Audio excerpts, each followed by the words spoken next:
Olá, sejam bem-vindos à aula 1.6, Experiências e Práticas Destacadas no Brasil e no Mundo. Eu sou Daniel Ilia, psicólogo, estou atualmente como coordenador de atenção psicossocial na Secretaria de Estado de Saúde do Rio de Janeiro, e a gente, então, vai ter agora uma aula sobre as experiências internacionais no Brasil, sobre com relação ao transtorno do espectro autista, e ela vai ser oferecida pela Catarina Dal, que é psicóloga, doutora em saúde mental pelo IPUB, UFRJ, e é atualmente a consultora nacional de saúde mental na Organização Pan-Americana de Saúde, a OPAS. Muito obrigado, Catarina, obrigado por estar com a gente aqui no curso. Olá, olá Daniel, obrigada pela introdução. Primeiro, então, eu quero agradecer à Secretaria Estadual de Saúde do Rio de Janeiro pelo convite e, sobretudo, pela iniciativa em desenhar e oferecer esse curso no sentido de compartilhar os conhecimentos e as experiências construídas aí até então sobre a questão dos transtornos do espectro do autismo, sobretudo sobre as questões relacionadas ao cuidado, à rede de cuidados existente e ofertada a essas pessoas e seus familiares. Bom, então a ideia hoje é a gente conversar um pouco sobre as experiências e práticas destacadas no Brasil e no mundo. Eu organizei a nossa conversa mais ou menos em 4 tempos, então eu vou trazer primeiramente alguns antecedentes, situar um pouco o problema da questão das pessoas com transtorno do espectro do autismo, apresentar alguns marcos importantes no campo internacional e nas agendas internacionais que são direcionados, que traçam diretrizes e premissas relacionadas ao cuidado e à inserção social de pessoas com TEA, né? Trazer algumas experiências práticas, sobretudo com foco no programa da OMS de treinamento de habilidades para pais e cuidadores de crianças ou com transtorno do desenvolvimento ou com transtorno do espectro autista. Bom, então, os transtornos do espectro autista, ou TEA, vocês já devem ter visto, abarcam aí uma série de tipos de condições e de problemas relacionados ao desenvolvimento físico, neurocognitivo, psicológico e socioemocional de crianças, adolescentes e mesmo de adultos, e que podem acarretar aí algumas dificuldades, algumas limitações, sobretudo no que tange à dificuldade de interação e comunicação social, e também algumas dificuldades relacionadas à presença de certos padrões restritos ou de limitações no repertório, né, de atividade, interesses e no comportamento dessas crianças ou adolescentes. Então, por exemplo, é muito comum, às vezes, pessoas com esse tipo de problema, elas terem um comportamento muitas vezes repetitivo ou que mantém um foco em apenas uma coisa, né, um objeto ou uma ação, ou que tem falas muito repetitivas, enfim, são formas de ser e de se relacionar que estão fora um pouco do que a gente considera como normal, mas que é importante a gente entender essa forma de ser dessas crianças ou adolescentes como uma condição, né? Como sendo a forma que aquela criança se constituiu, se inseriu no mundo e a forma como ela se relaciona também com outras pessoas. Então, a OMS estima que aproximadamente 1 em cada 160 crianças tem algum tipo de transtorno do espectro do autismo. Esse número, ao longo, ele, digamos assim, aumentou no decorrer dos últimos anos. Antigamente, era mais raro ter um diagnóstico de transtorno do autismo, mas com o desenvolvimento dos métodos diagnósticos e também treinamento de profissionais de saúde, acabou que, hoje em dia, acredito que as crianças, os profissionais, serviços de saúde estejam mais sensíveis à identificação de crianças com algum tipo de problema, como o transtorno do espectro autismo. Isso, no entanto, é importante frisar, por outro lado, que também pode haver uma espécie de uma superprodução de diagnósticos no momento que a gente vive, no mundo. É muito, enfim, comum, a gente tem observado todo um processo de patologização da infância, de medicalização da infância. Então, é importante a gente sempre ter um certo cuidado quando for tratar ou abordar mesmo uma família ou crianças que têm algum tipo de problema, no sentido de evitar também a sua patologização, a produção de diagnóstico, quando às vezes pode não ter. E, para além disso, é importante a gente também quebrar um pouco, romper um pouco com esse paradigma, com essa visão de problemas centrado na doença e tentar ter uma visão de que aquela criança, aquele adolescente, ele tem limitações, às vezes, pode ter potencialidades também, muitas qualidades. Então, a ideia é que a gente possa também romper um pouco com esse paradigma centrado só na doença, no problema, e poder olhar para aquela pessoa como uma pessoa, né? Como uma pessoa, um ser integral, que tem plena capacidade de se desenvolver, às vezes menos, às vezes mais, mas a ideia é que a gente possa ter também um olhar para as potencialidades daquelas crianças. Ainda não há dados de prevalência específica para o transtorno, né, do espectro do autismo, né, no Brasil, mas tem dados ou modelos mais abrangentes, sobretudo produzidos nos Estados Unidos da América e em outros países ocidentais, e que estimam que mais ou menos a prevalência seja de 1% das crianças. Então, no Brasil também, a gente ainda não tem dados oficiais ou estudos de prevalência de base nacional, mas se estima que em torno de 1,5 milhão de crianças brasileiras atualmente estejam convivendo com esse tipo de transtorno. Esses problemas começam na infância, eles tendem a se persistir na adolescência e na idade adulta. Sendo assim, é importante detectar os sinais, né, de transtorno do espectro autista, mesmo de que alguma coisa ali naquela criança não está indo bem, mas é importante ter uma identificação precoce desse tipo de problema.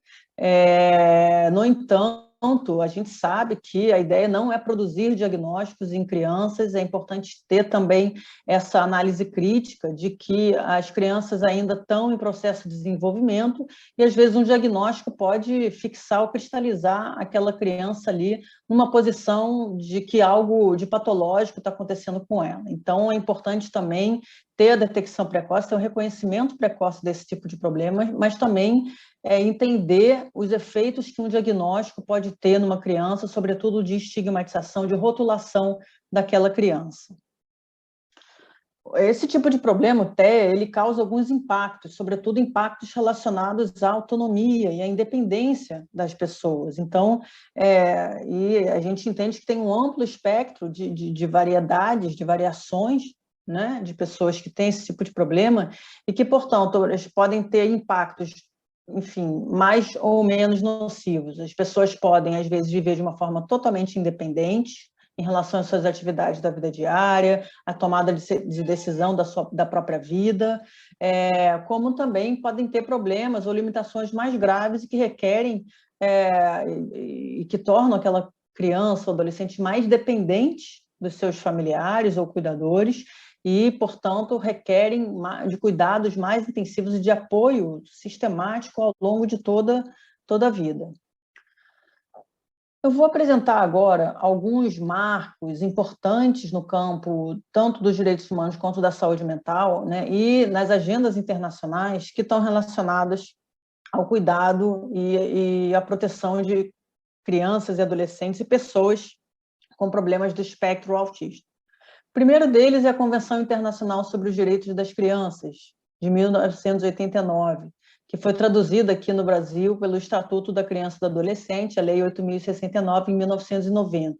Então, a grande novidade da Convenção sobre os Direitos da Criança é que ela traz a criança como um sujeito de direitos, quer dizer, considera a criança como sendo um sujeito que tem direitos fundamentais e que, portanto, tem direito de acesso à educação, à saúde, à renda, a uma vida digna e com respeito e, sobretudo, acesso ao brincar. As crianças têm o direito de brincarem, de desfrutarem da sua idade e de ter ambientes que a protejam e que sejam capazes de favorecer o seu pleno desenvolvimento e potencial. Outro marco importante foi a Convenção Internacional dos Direitos da Pessoa com Deficiência, de 2006, e que foi traduzida no Brasil na Lei Brasileira de Inclusão da Pessoa com Deficiência, publicada em 2015. Então, assim como a Convenção dos Direitos sobre a Criança, também a Convenção Internacional dos Direitos da Pessoa com Deficiência, ela também traz a premissa de que pessoas com algum tipo de deficiência, com algum tipo de problema mental, elas têm direito e devem, portanto, acessar serviços básicos, deve ter acesso à saúde, à educação, à empregabilidade, à renda, e devem ser tratadas com dignidade e respeito. Então, esses são os dois principais marcos do campo dos direitos humanos, né, de crianças e adolescentes e pessoas com deficiência, com algum tipo de problema mental, que inauguram, de alguma forma, toda uma série de diretrizes e de políticas relacionadas ao cuidado a pessoas e crianças com problemas mentais e, portanto, com problemas do espectro do autismo. Outra agenda internacional importante foi a Agenda de 2030, em que as Nações Unidas sancionam, endossam os principais objetivos do desenvolvimento sustentável. Então, a gente pode destacar 2 ODS, Objetivos do Desenvolvimento Sustentável, que se relacionam diretamente a esse público, crianças, adolescentes ou adultos com algum tipo de problema ou transtorno do espectro do autismo. Então, o primeiro objetivo é, primeiro, assegurar uma vida saudável e promover o bem-estar para todos e todas as pessoas em todas as idades. O outro objetivo, o objetivo 4, relacionado à educação de qualidade, a ideia é que também possa se assegurar a educação inclusiva e equitativa de qualidade, promover oportunidade de aprendizagem ao longo da vida para todos e todas as pessoas, o que inclui pessoas com deficiência, pessoas com transtornos mentais, ou crianças, enfim, garantir o acesso à educação a essas pessoas. Aqui, eu trago aqui um modelo ecológico elaborado pela OMS, pela Unicef, enfim, sobre a Comissão sobre o Realinhamento da Saúde Infantil na Era dos Objetivos do Desenvolvimento Sustentável. Então, primeiro, a gente vai partir da ideia de que existem múltiplos fatores e múltiplos determinantes envolvidos nos processos de adoecimento e saúde de alguma criança ou adolescente que esteja passando por esse tipo de problema, né, de desenvolvimento ou que venha a ter um transtorno do espectro do autismo. Então, a gente parte do princípio que é um fenômeno multifatorial, multideterminado e que, portanto, as intervenções elas também têm que se dar em vários níveis. Então, no primeiro nível, esse modelo traz a importância de, primeiro, se respeitar os valores e os princípios, né, de que haja, de fato, liderança e governança. Quer dizer, que os estados, que o governo e os estados possam se basear na perspectiva, nos valores da equidade, da justiça social, dos direitos humanos e da segurança e dignidade à pessoa e poder garantir, a partir de políticas públicas e instituições, no caso do Brasil, por exemplo, a partir do Sistema Único de Saúde, da rede de proteção social, de políticas e programas e ações que favoreçam o acesso à água, saneamento, à segurança alimentar, à educação. Então, as políticas e as instituições elas são principais fatores também de proteção para que crianças e adolescentes não venham a desenvolver algum tipo de problema mental, né? Tem um nível também, um nível comunitário, é importante que os grupos comunitários, associações, espaços públicos, entornos sejam saudáveis, sejam seguros, sejam favoráveis a que aquela criança se expresse e que aquela criança possa, de alguma forma, se desenvolver, sobretudo a partir das brincadeiras, a partir do brincar. Então, de fato, a importância, ressaltar a importância da criação de espaços sensíveis, espaços que favoreçam a expressão da criança, o desenvolvimento físico, afetivo, a relação social, a sociabilidade, espaços que sejam amigáveis das crianças. E um outro nível, né, a gente sabe da importância também no nível doméstico, familiar, a importância que a família tem no desenvolvimento da criança, na constituição da subjetividade da criança, da forma dela ser e se relacionar com o mundo, começa ali, muitas vezes dentro de casa, no núcleo familiar.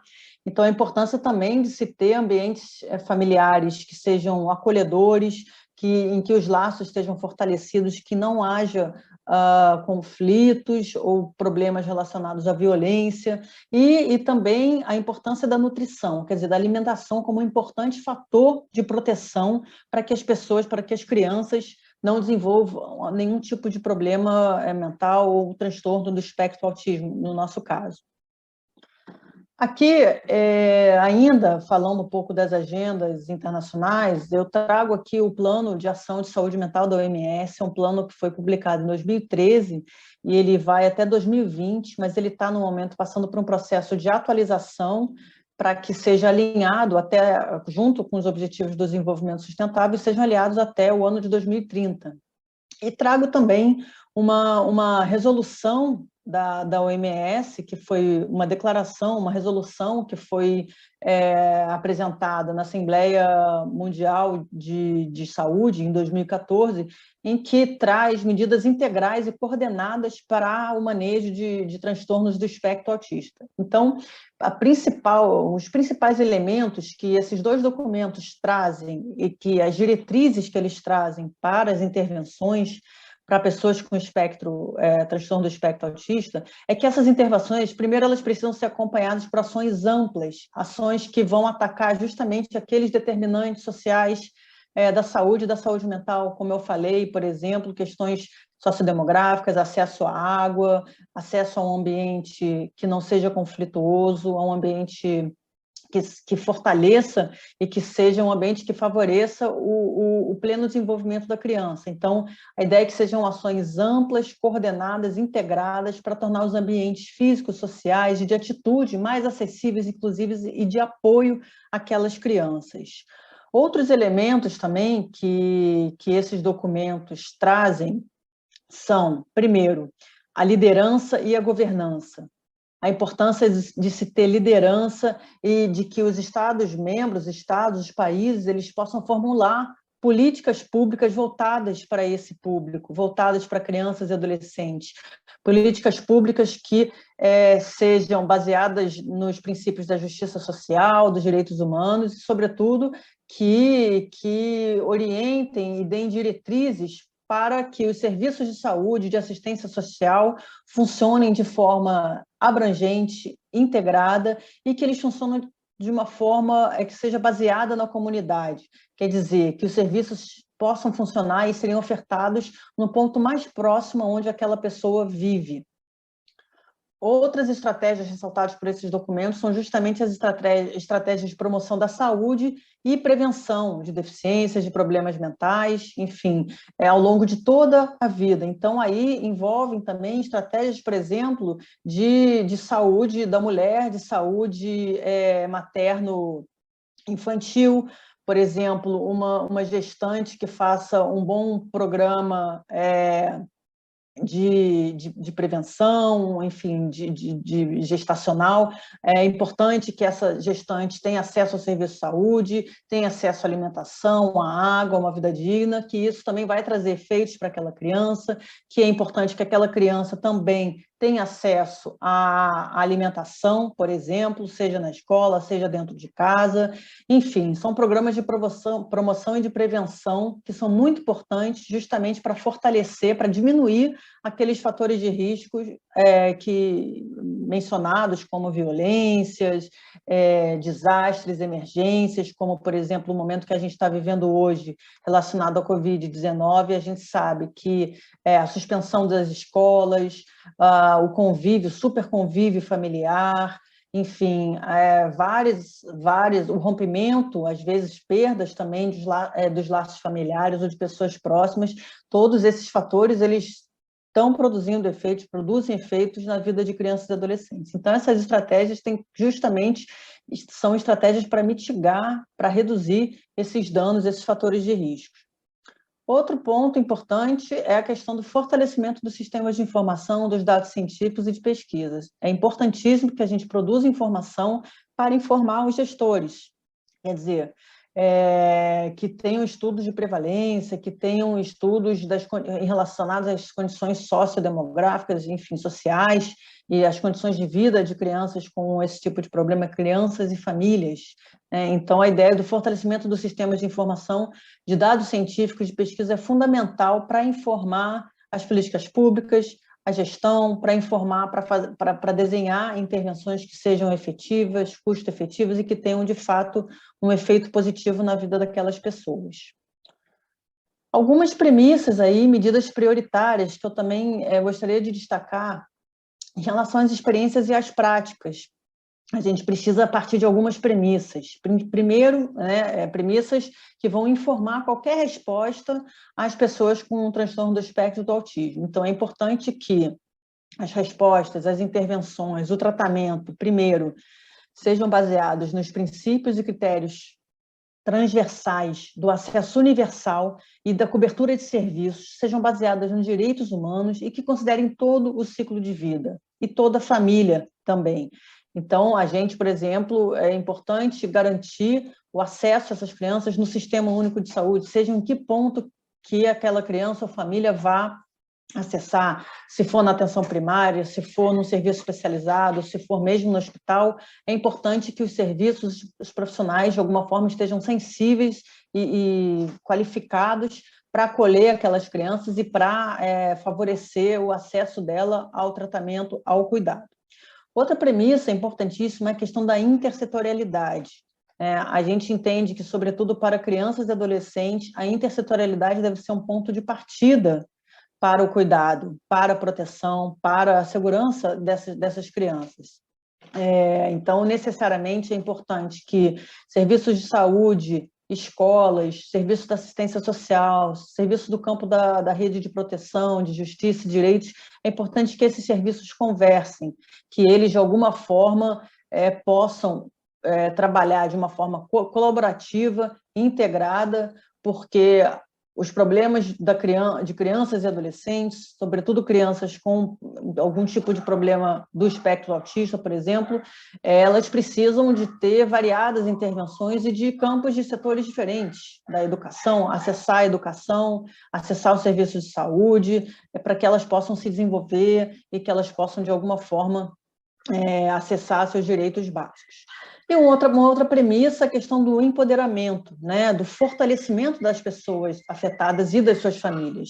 É importante que, de fato, a gente inclua as famílias e as próprias pessoas que têm algum tipo de problema como parceiros, como pessoas parceiras no cuidado, como pessoas que têm o direito de decidir sobre a sua vida, sobre qual tratamento quer. Enfim, é importante que, de fato, essas pessoas tenham a sua voz escutada, que elas vocalizem o que elas desejam para suas vidas e o que elas precisam em termos das suas necessidades, do que elas precisam, quais são as necessidades de fato dessas pessoas.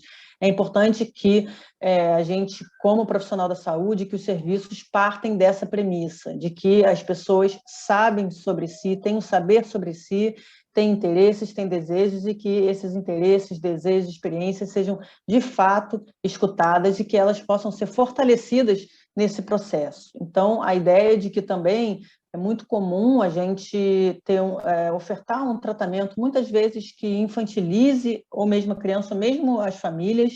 É importante que a gente possa, como profissional de saúde, tomá-las como parceiras, como mais um ator ali que está justamente a parte mais interessada na construção desse projeto terapêutico, do processo saúde, doença e cuidado.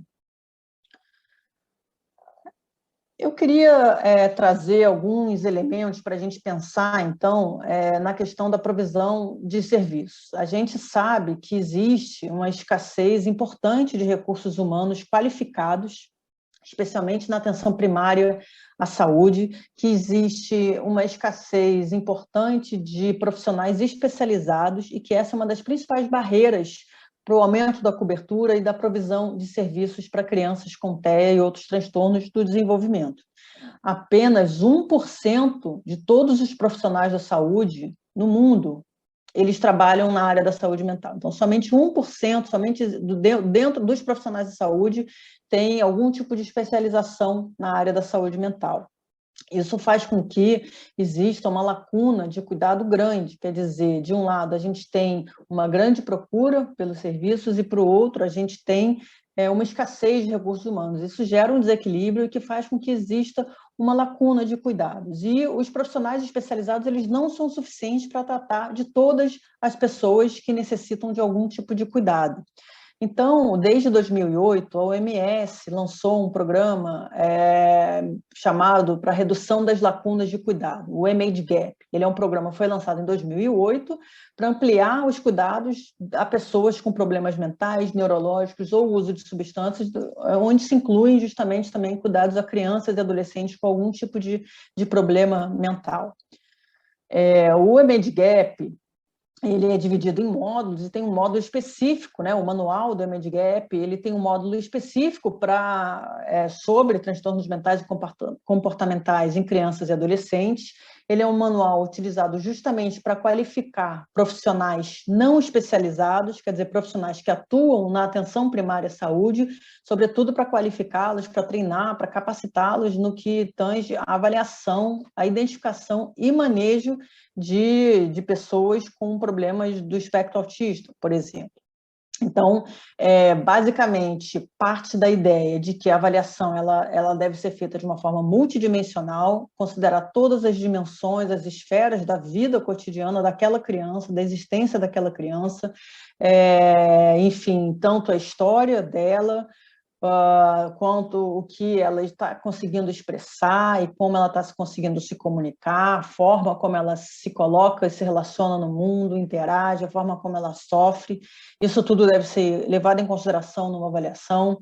O ambiente doméstico, quer dizer, é importante também ter uma avaliação da dinâmica familiar, se acontecem abusos, negligências, se tem algum tipo de privação, como a fome, privação de alimentação, por exemplo, se existem conflitos. Então, é importante ter essa avaliação do ambiente doméstico e do ambiente escolar também. Se a criança está na escola, como que é a inserção dela na escola, se outras crianças brincam com ela ou não, se outras crianças brigam. Então, a ideia é que os profissionais sejam, de alguma forma, capacitados para poder fazer essa avaliação e que também, em relação ao manejo, os profissionais possam, de alguma forma, dar orientações sobre o bem-estar da criança ou do adolescente, que ele possa providenciar, fornecer informações importantes sobre o tratamento, sobre o diagnóstico, sobre o cuidado, informações importantes para cuidadores e, enfim, para pais e mães,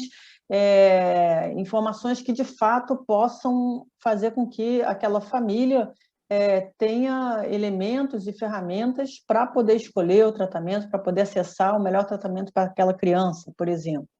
A ideia é que também ofereça apoio aos cuidadores, que entre em contato com professores e outros funcionários da escola ou de outro serviço ou recurso comunitário que a criança possa frequentar. Enfim, é importante que, de fato, o profissional ele faça toda essa conexão com os outros setores, com a família, dando informações, vendo o melhor local, o melhor serviço onde ela possa se tratar. E um tipo de intervenção também é justamente a oferta de treinamento de habilidades parentais, que é o programa criado pela OMS, juntamente com uma ONG chamada Autism Speaks, o Autismo Fala, e que se centra, sobretudo, no fortalecimento, na capacitação de pais, mães e cuidadores para lidar com a situação da criança. Então, entrando um pouco aqui no programa da OMS para treinamento de habilidades cuidadores de crianças com transtorno do espectro do autismo. Esse programa, como eu falei, foi desenvolvido por essa ONG chamada Autism Speaks, juntamente com a OMS. Já foi implementado em diferentes países, como no Paquistão, na Itália. Foram feitos ensaios clínicos randomizados, estudos no sentido de avaliar qual de fato é a efetividade desse programa, dessa intervenção, se de fato ela produz resultados positivos, né, tanto para pais, mães, cuidadores, quanto para as próprias crianças. Então, esse programa ele é todo centrado na premissa de que a ideia é formar pessoas não especialistas, né? Ele faz parte também do programa do MAGE Gap para redução das lacunas de cuidados da OMS, desse programa mais amplo. Ele é um programa específico, no caso, voltado para pais, mães e cuidadores de pessoas com transtorno do espectro do autismo. Então, portanto, ele oferece um ciclo de capacitações feitas por profissionais não especialistas e ofertadas para familiares. É um programa que pode ser adaptado para uso em vários ambientes, com poucos recursos, não requer muitos recursos. É importante que ele seja, inclusive, adaptado ao contexto, né, ao contexto de cada território, e, de fato, ele contribui para melhores resultados, sobretudo para a forma como os pais e as mães lidam ou podem lidar com aquelas crianças de uma forma que seja menos pesada, né, que cause menos transtorno para aqueles pais e para aqueles familiares também, que tem uma carga grande aí, tanto objetiva quanto subjetiva. Muitas vezes as mães deixam de trabalhar ou têm que suspender suas atividades para cuidar intensivamente das crianças. Enfim, os pais também tem, enfim, às vezes dificuldade de lidar.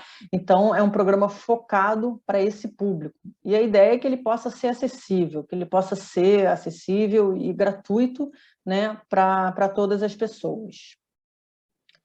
Então, a população-alvo desse programa são todos os pais e mães, cuidadores de crianças de 2 a 9 anos. As crianças, ele não requer um diagnóstico, isso é importante. O programa para a família, para os cuidadores, a criança se inserirem no programa, não requer que a criança tenha um diagnóstico. Isso é muito importante porque isso favorece o acesso. Muitas vezes a criança nem tem um diagnóstico, então a ausência de um diagnóstico poderia ser uma barreira de acesso ao programa. Então a ideia é justamente não requer um diagnóstico para que a criança ou a família entre no programa. A única coisa que requer, digamos assim, para acessar esse programa é que, de fato, esteja sendo experienciado, observado algum tipo de problema, que a criança ela pode estar com alguma dificuldade que escaparia ao desenvolvimento normal dela, algum tipo de atraso no desenvolvimento psicomotor, da linguagem, e que os pais têm algum tipo de preocupação, né, com o desenvolvimento infantil a partir do que está sendo, de fato, observado. Então, podem ser também... pode ter um diagnóstico, pode ser que a criança já tenha algum diagnóstico, né, seja um transtorno do desenvolvimento ou do espectro autista, e que seja indicado por profissionais de saúde ou especialistas, também, né, tem essa opção. Mas é importante ressaltar que realmente não é necessário um diagnóstico, porque às vezes requer tempo para essa criança receber um diagnóstico, às vezes não é a prioridade ter um diagnóstico, mas poder justamente fazer com que ela melhore, com que ela sofra menos e consiga desenvolver a sua forma de ser e de viver e de desenvolver as atividades da vida cotidiana. Então, também, um dos motivos que fazem com que o diagnóstico não seja um critério de inclusão do programa é justamente porque, às vezes, o diagnóstico ele rotula, ele estigmatiza. Então, muitos pais também têm dificuldade de assumir assumir essa identificação, esse papel de pai de uma criança com TEA. Então, a ideia é que apenas seja identificado que a pessoa tem algum tipo de dificuldade nesse sentido e, portanto, ela teria indicação e os pais de se beneficiar desse programa. A ideia do programa é que ele se centra justamente na relação do cuidador com a criança. Então, ele vai dar ferramentas e vai capacitações para pais e mães e cuidadores da criança, para que essas pessoas tenham seus vínculos fortalecidos, vínculo afetivo e vínculo, enfim, de pai, de mãe, vínculo familiar, que esses vínculos sejam fortalecidos não somente com a criança, mas também com as pessoas da família e do entorno dela. Então, o programa se baseia justamente em fortalecer a interação e a comunicação da criança com aquela pessoa, que sejam desenvolvidas, né, habilidades do cuidador, habilidades relacionadas ao conhecimento, informação, são passadas informações importantes sobre as questões do desenvolvimento, é importante, também são feitos alguns treinamentos, enfim, exercícios para o desenvolvimento de habilidades de enfrentamento de problemas e de bem-estar psicológico. Então, por exemplo, uma mãe que sempre tenta leva a criança para o serviço e a criança fica muito agitada, dentro do ônibus a criança bate com a cabeça no ônibus. Então, muitas dessas habilidades, né, esse programa vai ajudar justamente nessas habilidades da mãe ou do pai de poder lidar com questões tão difíceis do dia a dia. E o engajamento familiar e comunitário também, a participação comunitária, isso também é um dos conteúdos, um dos focos do programa, justamente para estimular a participação, a inclusão social e combater o estigma. No que consiste o programa? Ele foi desenhado como sendo uma série, né, um ciclo de 9 sessões de grupos, em que são passadas algumas mensagens-chave e desenvolvidas algumas habilidades principais, como, por exemplo, a habilidade de conseguir manter as crianças engajadas numa atividade, numa brincadeira. Brincar com as crianças é um espaço também para os pais, mães, pais, cuidadores brincarem. Isso, às vezes, no cotidiano da vida, a gente sabe que muitos pais e mães cuidadores ficam sobrecarregados e tem tanta pressão que eles não conseguem nem mais ter um espaço de prazer, de lazer com aquela criança. Muitas vezes, aqueles pais ou mães também não tiveram esse espaço, né, do brincar na sua história de vida. Às vezes precisaram começar a trabalhar muito cedo, às vezes não tiveram condições de brincar. Então, a ideia é de proporcionar também um ambiente lúdico, um ambiente de brincadeira também, para que pais e mães possam se engajar, olhar para aquelas crianças e se relacionar com ela a partir do brincar.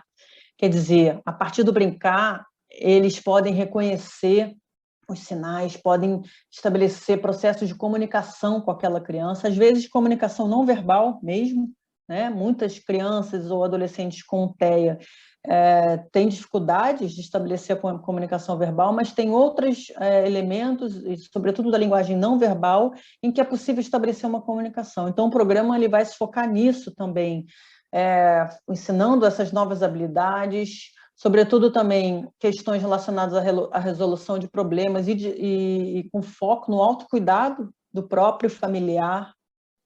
Isso é importantíssimo, que o familiar também reserve um tempo de cuidado para ele, para ela, um tempo em que possa cuidar de si, em que possa relaxar, em que possa ter lazer, enfim, um tempo que possa pensar na vida. É importantíssimo que haja esse tempo de autocuidado também para os familiares.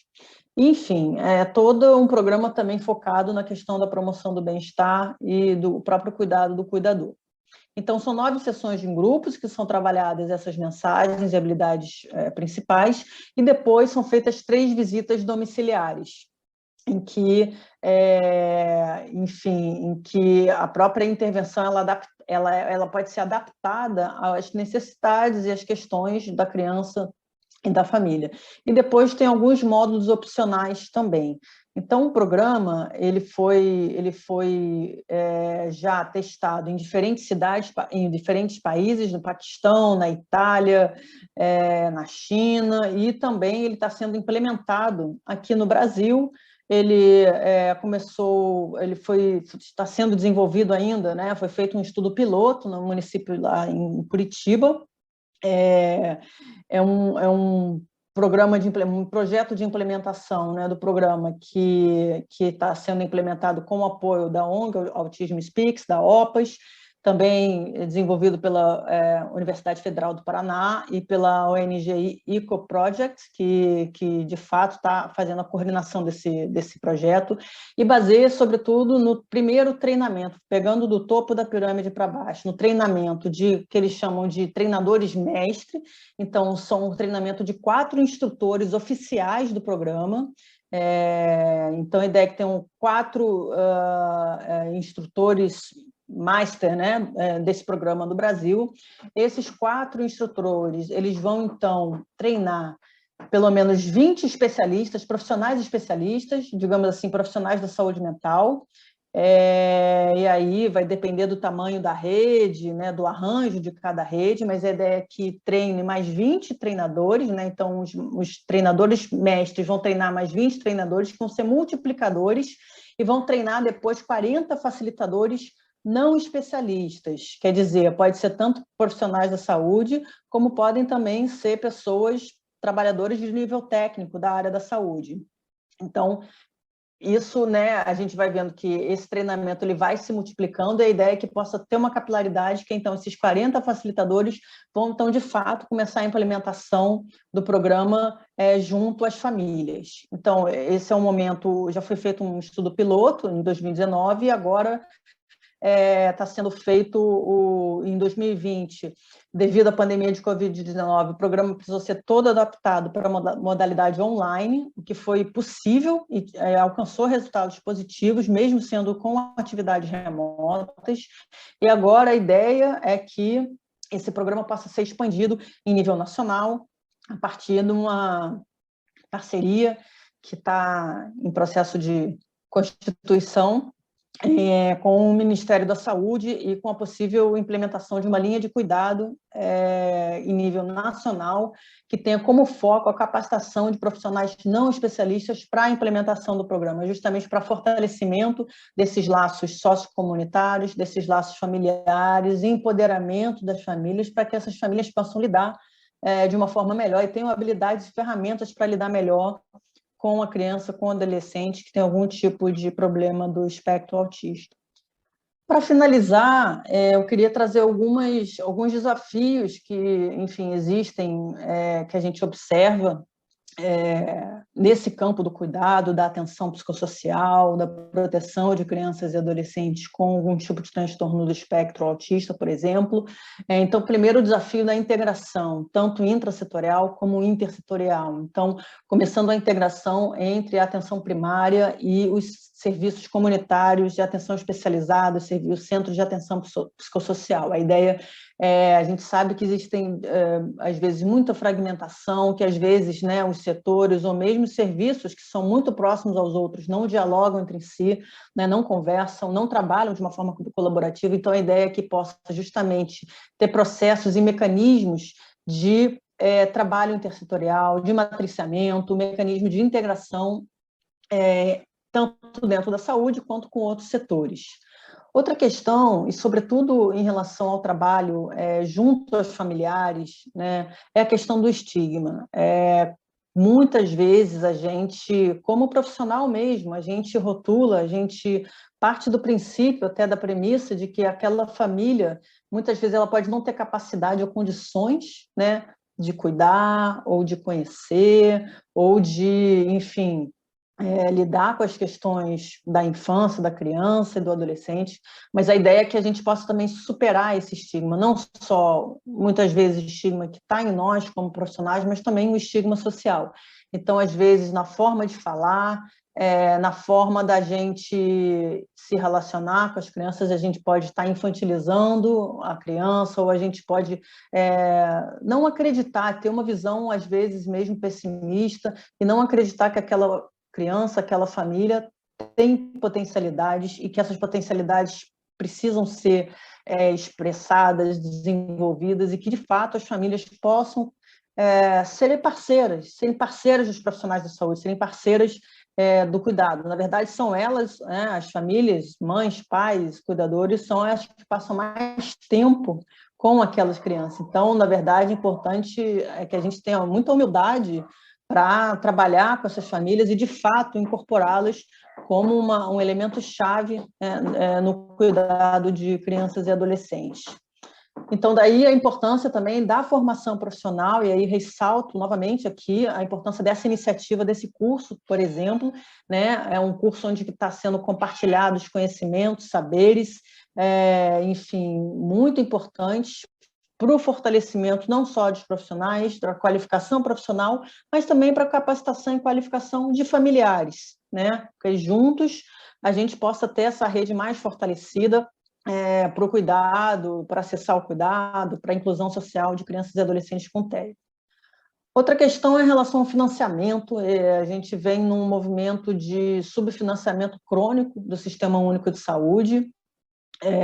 Diferentes medidas foram tomadas nos últimos 5 anos e que fez com que esse financiamento fosse decrescendo, sobretudo financiamento nos centros de atenção psicossocial, nos serviços comunitários, na rede de atenção primária. Então, a importância de fato, ter a liderança, a governança, né, de que, enfim, gestores enfim, as pessoas que estão na liderança das políticas públicas de saúde mental, possam destinar e alocar recursos para o fortalecimento da rede de atenção psicossocial, fortalecimento do Sistema Único de Saúde.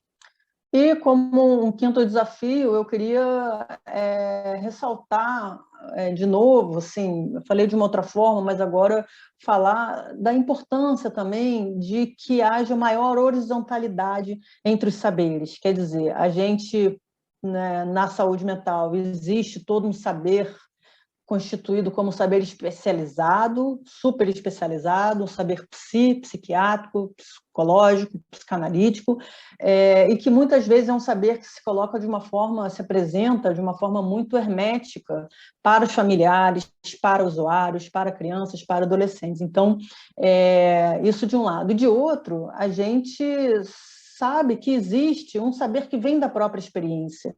Quem passa por algum tipo de processo de adoecimento e consegue superar, a gente desenvolve um saber, um conhecimento sobre esse processo e que a gente pode ser exemplo para outras pessoas. A gente, mesmo que as pessoas não passem, as situações sejam diferentes, mas às vezes são similares e que esse conhecimento adquirido ele pode ser compartilhado e esse apoio mútuo pode acontecer entre familiares, entre usuários, entre crianças, né?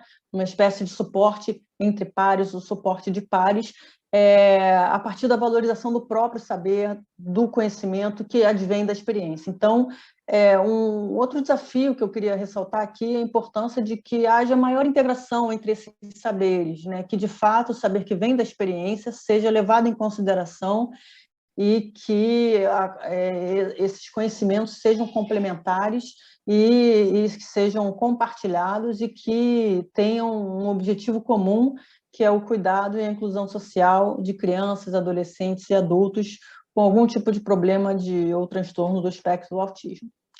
Então, era mais ou menos isso que eu queria trazer aqui para a gente, para compartilhar, para a gente conversar. Eu finalizo agora aqui essa exposição e podemos, então, agora fazer aí alguma rodada de conversa. Obrigada. Catarina, queria primeiro te agradecer muito pela apresentação. Quer dizer, você falou de uma maneira muito, acho que muito clara, né, vários elementos da construção da política pública em relação ao tema, e eu acho que tocou em assuntos importantíssimos. Eu vou fazer só uma pequena retomada disso, no sentido de fazer uma pergunta para você, tá? Assim, do ponto de vista que você disse com muita clareza, quer dizer, a gente, quando vai, a partir dos documentos internacionais, dos consensos internacionais, a gente tem uma proposta clara em relação à saúde mental que associa o acesso a direitos, né, diversos direitos, quer dizer, coloca esse problema não só do autismo, mas da saúde mental de um modo geral, mas especificamente do autismo, até pela vinculação com o Estatuto da Criança e Adolescente, e você citou também a Convenção dos Direitos da Pessoa com Deficiência, enfim. Então, o acesso a direitos articulado com a questão do acesso ao cuidado, quer dizer, que é um dos direitos também, está entre outros direitos, mas a gente sabe que, falando de um sistema de saúde, o acesso ao cuidado ele é um dos direitos centrais aí, em relação a aquilo que a pessoa com o transtorno do espectro autista tem. Então, a primeira pergunta que eu queria te fazer é assim, dentro da política de saúde mental brasileira, historicamente falando, a gente não precisa se restringir aí aos períodos mais recentes, mas até porque existe uma consistência aí na história da política de saúde mental do Brasil e do SUS. se a gente conseguiu, eu imagino que a gente conseguiu em alguns pontos sim, está próximo do que se preconiza internacionalmente, mas em outros não. Nesse nível nesse ponto da pergunta, né, em relação ao acesso a direitos, aos consensos internacionais em relação a isso, como é que o SUS se posiciona em relação aos consensos internacionais? A gente está alinhado? A gente tem algum problema ainda em relação a isso que precisa desenvolver mais? Até que ponto a gente está alinhado? Eu tenho certeza que a gente está, de alguma maneira, alinhado, né? Mas, enfim, essa é a primeira pergunta que eu queria te fazer.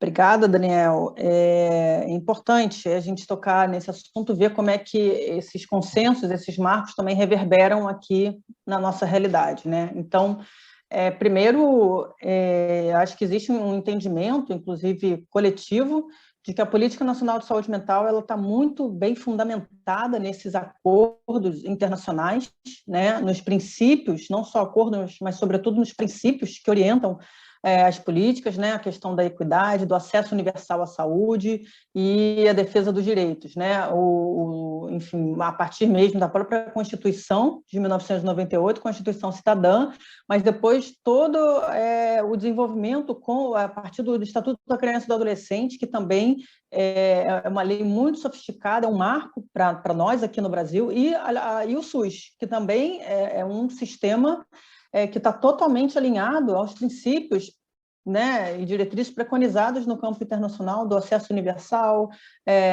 enfim, da equidade, da questão dos serviços baseados na comunidade, né, a ideia de que os serviços eles possam estar próximos às pessoas, enfim, onde elas se tratam, que têm acesso não só a medicamentos, mas a outros tipos de intervenção, intervenções psicossociais, intervenções que sejam aquelas que sejam do campo social, em relação à empregabilidade, geração de renda, inserção social. Então, o nosso sistema único, a Política Nacional de Saúde Mental e a Rede de Atenção Psicossocial, elas estão totalmente alinhadas às diretrizes internacionais da OMS, da OPAS, enfim, relacionadas aos direitos internacionais, enfim, das Nações Unidas. Isso é uma coisa. A gente sabe que a reforma é um processo que está em construção, está em aberto, né? E a gente sabe que dentro da rede está previsto serviços comunitários para o atendimento de pessoas com TEA, por exemplo, são os CAPS-CIS, né, infanto-juvenis, porém, a gente observa que esses serviços, a criação desses serviços, ela ainda está num ritmo muito lento, comparado com outros serviços, até para adultos. Serviços para crianças e adolescentes, eles têm um número bastante reduzido, pensando na dimensão do Brasil. Então, eu creio que, sim, em termos de princípios, de normativa, de conceitos, a gente está plenamente aliado, mas do ponto de vista da implementação, ainda há muito que avançar para a gente alcançar uma cobertura que se daria desejável, universal, para que essas pessoas tenham acesso ao cuidado, ao tratamento. Acho muito importante isso que você está falando. Acho que a gente realmente ainda precisa avançar muito na implantação da política, né? Na implementação da política, e embora a gente esteja alicerçado em princípios bastante interessantes, a política ainda precisa de... E aí, outro ponto que você falou, né? Os desafios do financiamento, desafios dos recentes impeditivos em relação à ampliação de investimento em saúde. Acho que isso também é muito importante, porque, no final das contas, isso são pontos fundamentais na produção de política. Eu ia te fazer mais uma pergunta, aproveitando isso que você falou, que uma outra característica fundamental é a construção de informação, né? E informação de dados, informações em relação a isso. Eu entendi também que isso é mais mais um aspecto de uma política forte, né, da construção de uma política forte, e faz parte dos planos, né, da OMS e da OPAS da saúde mental, são diretrizes importantes. E num outro ponto, mais adiante, você coloca também como desafio, e aí são duas coisas diferentes, mas eu já emendo uma pergunta na outra, o desafio da participação do usuário, a questão do estigma, desse saber horizontalizado, que às vezes ele não é, embora a gente diga que deva ser, na prática isso dificilmente se exerce, e da própria experiência do suporte entre pares, né?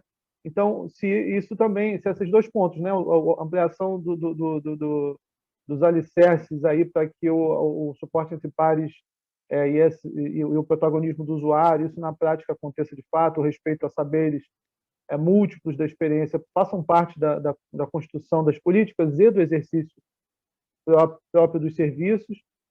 Se isso ainda, a gente ainda identifica isso como um desafio no Brasil também, e se no Brasil também a gente tem uma dificuldade com a produção de informação sobre isso. Você falou que a gente ainda não tem alguns dados do tipo prevalência nacional do autismo, enfim, da pessoa com transtorno do espectro autista. Esses dois aspectos são também muito importantes. Eu acho que é legal você puder fazer um comentário sobre isso. Isso, então, começando pelos questão dos sistemas de informação, né? O fortalecimento dos sistemas de informação, a produção de evidências é o quarto objetivo principal do Plano de Saúde Mental da OMS, né? Embora ainda no Brasil a gente tenha sistemas de informação muito frágeis, ainda sobretudo em relação à saúde mental, né? Para monitoramento e vigilância. Basicamente, o único indicador que a gente consegue dos oficiais, digamos assim, é taxa de suicídio. Existem outros, né, que ainda precisam, vários outros que, enfim, a gente não tem ainda muito esse mapa, né? Quantos profissionais especializados tem? Quantos profissionais que atendem crianças e adolescentes, né, de saúde mental, crianças e adolescentes? Enfim, a gente precisa avançar muito em relação a isso. Eu vi que em 2020 foi lançado, não sei ao certo se foi um decreto, mas foi incorporada essa informação no censo do IBGE, seria, porque o censo ainda está em suspenso, mas que essa questão a informação sobre crianças de espectro autismo estaria contemplada no censo. Isso seria um avanço importante, né, de poder, às vezes, não tem no nível federal, mas pode ter nível estadual, né, municipal, a incorporação dessa informação nos sistemas de informação, enfim. Então, esse é um ponto. É um ponto a ser desenvolvido mesmo, e não somente indicadores, mas também que sejam feitas avaliações das intervenções. A gente tem uma multiplicidade de intervenções, mas ainda a gente talvez não saiba dizer tantos quais intervenções funcionam melhor que outras, por quê? Então, também tem essa questão dos sistemas de informação, mas também tem as avaliações, né? Os programas de avaliação de serviços, de intervenções, etc., que é importante ter essa parte também. Em relação à participação, olha, a gente avançou muito na reforma em relação à questão da participação de usuários e familiares. A gente teve um avanço que é bem diferente em relação aos países de matriz anglo-saxã, como você vê nos Estados Unidos, Canadá, na Inglaterra, Austrália, Nova Zelândia, são países que desenvolveram muito abordagens totalmente centradas nos usuários, na pessoa, sem, às vezes, a presença de profissionais, abordagem de suporte de pares, de ajuda mútua, de promoção da autonomia, de participação cidadã. E, claro, no Brasil a gente tem, né, mas, às vezes, é isso. Às vezes, até pelas próprias características culturais, né? Uma cultura latina, predominantemente católica, bastante hierarquizada, a gente ainda vê muitas vezes uma posição muito paternalista, né, dos profissionais de serviço de saúde em relação aos usuários. E aí, de falar de criança e adolescente, então, nem pensar, assim, tem muitos movimentos, associações importantes associações de usuários no Brasil como um todo, fazem parte do movimento da luta antimanicomial.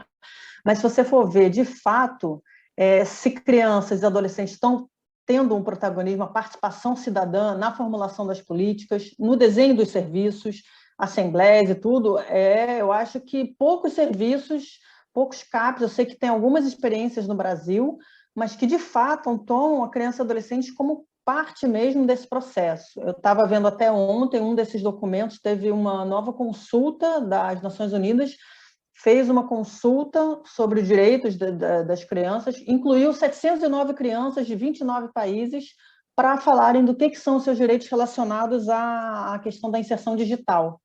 Então, assim, a gente não tem muito esse hábito, né, enfim, de fato tomar as crianças como partícipes, como atores importantes nesse processo de construção das políticas. Eu acho que é uma lacuna, sim, que é importante que se estimule, que familiares também possam participar.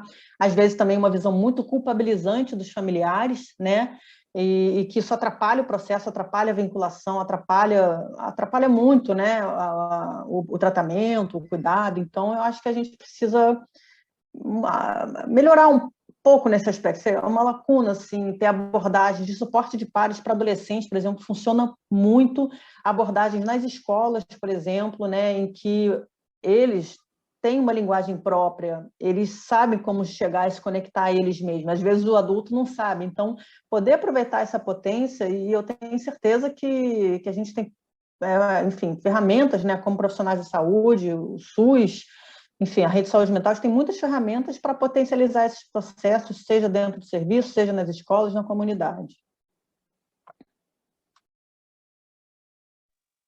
Catarina, queria te agradecer muito. Acho que você tocou em assuntos muito importantes, nessa perspectiva mesmo de a gente poder olhar para a experiência internacional, para os consensos internacionais, para a ciência, para as informações, e poder, com isso, dar luz ao que acontece aqui no Brasil, o que a gente tem feito de bom, o que a gente pode fazer e aonde a gente também precisa avançar. Queria te agradecer muito a sua disponibilidade aí para estar aqui com a gente na aula, e é isso, tá bom? Valeu, querido. Obrigada, eu que agradeço e, enfim, a gente se mantém em contato aí. Obrigada.